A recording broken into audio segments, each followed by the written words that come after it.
He opened up to everybody. Very amiable yung face niya eh. Dami niya kaibigan. Nanonood kami ng basketball.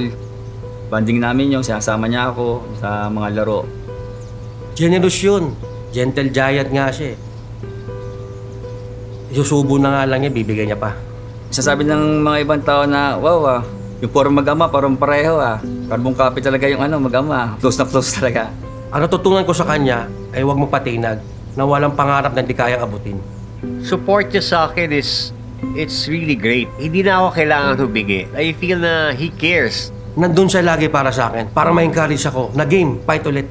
Pagka may problema ako, siya yung tinatakbuhan ko. Pag siya kausap ko, bilang malakas ang loob ko.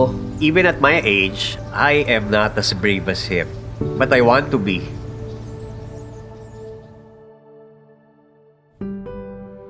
Probably what he taught me best was to be yourself. We live in an unfair world, but you have to be yourself. It's really hard for people to come out. He was so brave to do that. It makes me feel so proud to be his dad. Proud na proud ako na maging tatay niya. Ang gusto kong makuha sa kanya yung toughness niya kasi kaya niya i-prove yung sarili niya kaysa anumang sitwasyon. Kung ano siya, hindi hadlang yon para i-achieve niya yung goals niya sa buhay.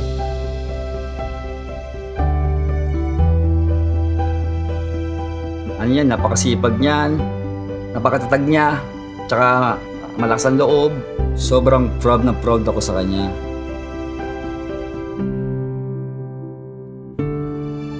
Parang sarap pala pagka ganito, no? Yung anak mo, nakakabanding mo.